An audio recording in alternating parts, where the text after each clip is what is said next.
Hi, my name is Rich from Eden Restaurant in Syracuse, New York, and this is Mark Pawliw from Farm to Fork 101, and we're here to teach you how to make pasta today. What kind of pasta are we making today? We're going to make Cavatelli, Mark. This is going to be something that we're including in our farmers boxes from all the New York State farmers that we work with on a regular basis when the restaurant's open. We've started taking all of those wonderful products and distributing them to you at home, which has been a great program. We've had a lot of positive feedback from it, so thank you all very much. This week we'll be including a pasta kit so you can make Cavatelli at home, and we're going to show you how to do that right now. There's a lot of great products that we have in there too. So we have the 2 Kids goat cheese, plain Jane. We've got some garlic scape pesto from Dizzy Lizzy Farm. Freedom Rains Farms with some French breakfast radishes, and the not so local lemon. Thank you, Mark. We have farmer ground flour and semolina that we'll be including in the pasta kit. So when you get this at home, if you do buy it through our website, this will all be weighed out for you, and all you have to do is add water and olive oil. But I'm going to weigh it out here. And how much are you weighing out? It's equal parts flour and semolina. So 500 grams of pasta flour, 00 flour, which is a different kind of flour than you'd normally get for all purpose. It's ground a little bit finer, so it's better for making pasta. And this is the semolina you're putting in? And this is the semolina I'm putting in here. That's another 500 grams. So we'll have 1 kilogram total, which is about 2.2 pounds of pasta is what we're going to end up with. Which is a few servings for dinner. Or lunch. Or one for me. Or one for Mark. All right, so while you're portioning it out, tell us a little bit more about Eden, I guess. Eden is a restaurant in downtown Syracuse. We source 86% of the things on the menu locally, including the wine, beer, and spirits. And we cook everything over a wood fire. We have 1 electric burner in here for boiling pasta water, but otherwise we cook everything over wood fire, which has been a fantastic journey for us and the staff, us as owners and the staff. Just learning how to cook everything over wood fire has brought us back to the roots of cooking. So as of right now, he's put the semolina flour into here. He's also put, what is the other flour that you use? 00 flour. 00 flour. So we have 500 grams of flour, 500 grams of semolina. We're going to add 450 grams of water. Now, why do you use grams instead of what most people are used to, I think? I use grams because it's a more accurate measurement. A gram is a lot smaller than a percentage of an ounce on this scale. So when you look at like 1.1 ounces, a gram is a much smaller unit of measurement, so you get a little bit more accurate measurement with it. Now that we have everything in the bowl, we're actually going to add 75 grams of olive oil as well. So we want to know exactly what the difference is between the 00 flour and the semolina flour, or all-purpose flour, I'm sorry. The 00 flour is ground a lot finer, so it's nicer for making pasta. Your pasta doesn't get as chunky. Sometimes if you use like a less fine ground flour, you'll have like kind of bits in there, bits and pieces that don't feel great on your tongue. So the 00 flour just makes your pasta a lot smoother and softer. So right now you're just mixing it up, hand mixing. Yep. So could you do this in a blender too, or would you rather just do a hand mix? You could do this in a blender, or not a blender, but like a KitchenAid, if you wanted to. I prefer to do it by hand. I like making pasta by hand. I feel like it's one of those things that's really special about cooking, because you get to feel the dough the whole time you're working with it, and it really, you can tell exactly when it's done. How long does it take for this from start to finish, do you think? With the resting time, we're going to rest it about 20 minutes, so it takes about 45 minutes total. So right now we're just combining everything together and making a nice smooth dough. Could you ever make this dough a couple days before and then freeze it, or something along those lines? You can make this dough and freeze it. You can also make this pasta. The nice thing about a semolina pasta is that you can make it ahead of time and dry it. Just dry it up, like leave it out, and it'll air dry, and you can preserve it like that too. So with this pasta here, you can make pretty much any shape of form of pasta that you deem necessary, or if you want to try something different. This is really just for the dough, right? This is just for the dough. You can make pretty much any kind of pasta you want with this dough. I prefer to use an egg dough for filled pastas like raviolis, but that'll be another video. So why do you let pasta rest? Well, right now what I'm doing is I'm working all of the glutens in the flour. And glutens can tend to want to make the dough constrict when you try and stretch it. So if you let the gluten rest for 20 minutes, your dough won't want to pull back together when you try and form it into a pasta shape.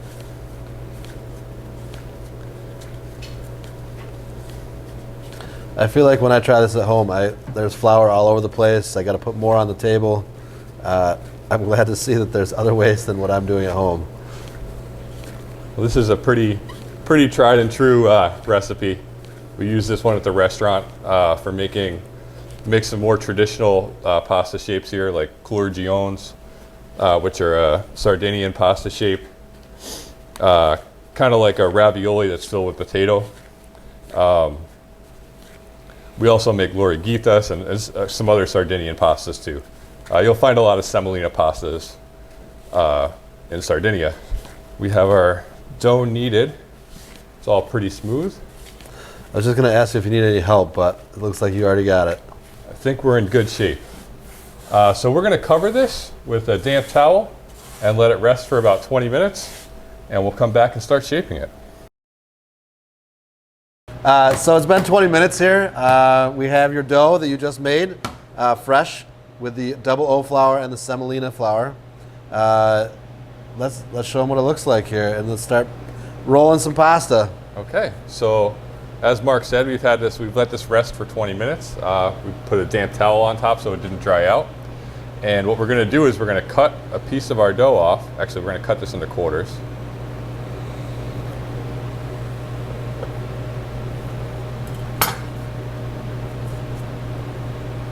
And we'll take a quarter of our dough and roll it into a snake. You want to make sure you recover it with a damp towel so it doesn't dry out on your cutting board while you're making your pasta shape. So you're literally rolling it out on a dry board. Yes. No more flour. No, this dough is in pretty good shape. It's not too dry or too wet, so we don't really need to add any more flour or water to it. Now, if you were to freeze this and bring it out, you still wouldn't need any flour? I've never tried to freeze it in bulk like this. I always just make the pasta and then make the shape, and I generally freeze the shapes.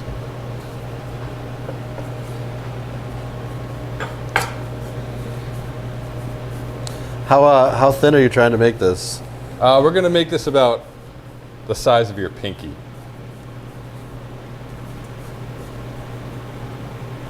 So I don't know if we've mentioned this yet, but we're making cavatelli today. And I'm going to show you the way to make it at home if you don't have any special equipment. But Mark has this really cool cavatelli board and a bench scraper, so he's going to show you how we make it at the restaurant. It's the same idea either way. You just want some ridges in one side and a divot in the back to catch the sauce. But yeah, you can absolutely make this at home without much special equipment at all. Just going to cut this a little bit shorter so we can fit the pasta dough on our cutting board. All right, so we're going to cut these into small coins or pieces. And you're going pretty fast with this, but there's not really any size. I know you said as far as your pinky is rolling it, but these are just kind of like, they look like little pillows.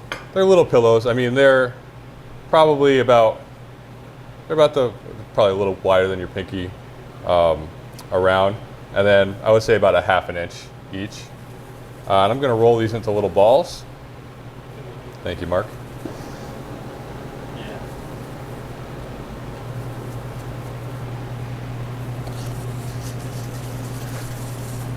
Then we just roll them, you said? And we just roll them just to take the edges off and make them a little bit more consistent.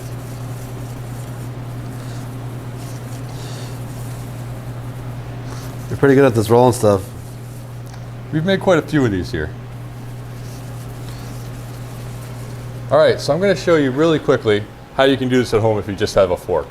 So what you'll do is you'll use the back end of your fork and just push down with your thumb and let it roll off, and you'll get a couple of ridges on there. We only have 3-prong forks here at the restaurant. If you have a 4 or 5-prong fork at home, you're going to get more ridges in there, obviously. So this is fine if you're just making homemade cavatelli. It looks pretty rustic, and it'll definitely work for you at home.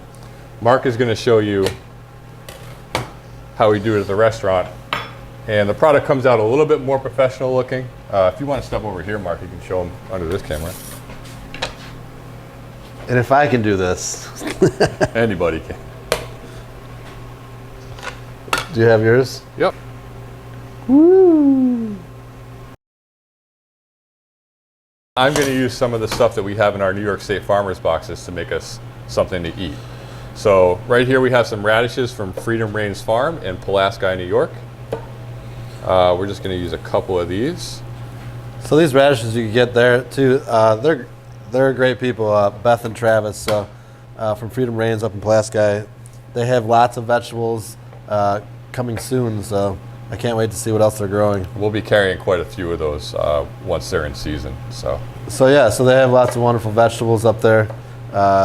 They're located not too far from here. I think maybe 20 minutes to get there. So, but there's just a great farm. So they are really sweet people, and their produce at the market always looks fantastic. So yeah, that's where I first met them.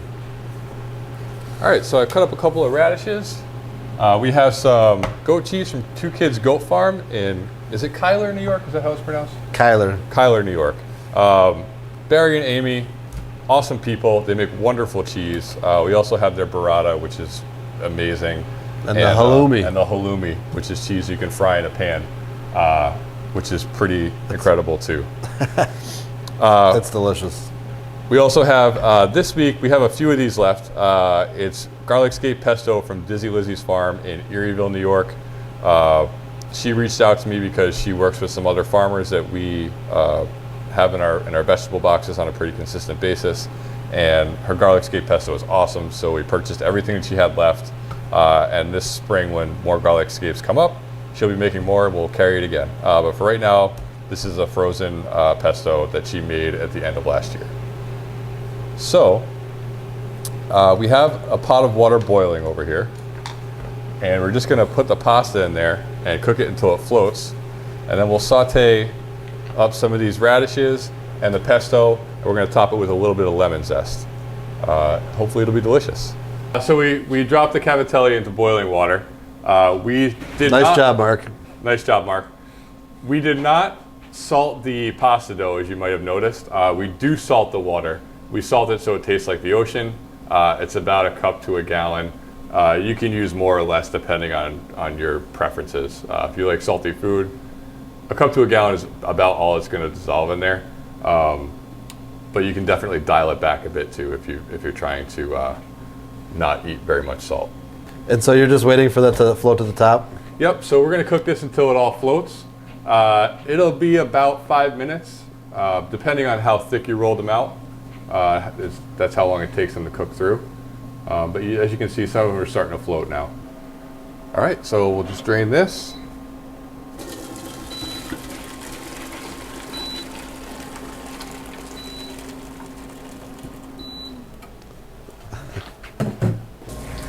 We're gonna fry up some radishes, season those. Just a pinch of salt, or does it matter? Just a pinch of salt. Look at the sizzle. So we're going to add some of the garlic scape pesto from Dizzy Lizzie's.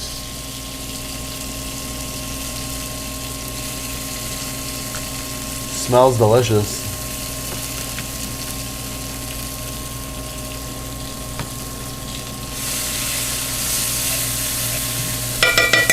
And we'll turn the heat down so we don't burn it.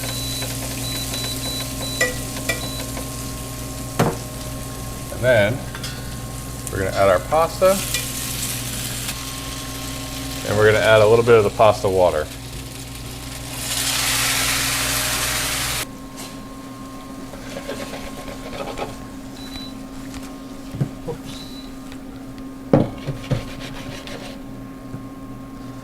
That looks delicious. So you have radishes, pesto, pasta, a little bit of oil, salt, and you're gonna put in some goat cheese here in just a moment as well. We're gonna top it with goat cheese and lemon zest at the very end. All right, so.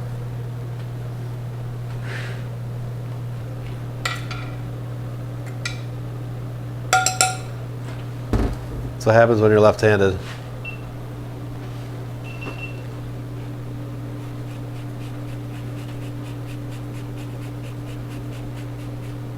That's a lemon zest. So a little lemon zest and a little bit of the goat cheese. Thank you, Mark. Plain Jane. Plain Jane goat cheese. Now, if you wanted to use a different cheese, you could. You could absolutely use a different cheese. I think this is going to go really well with this garlic scape pesto, though. I mean, you got to listen to the chef on this one.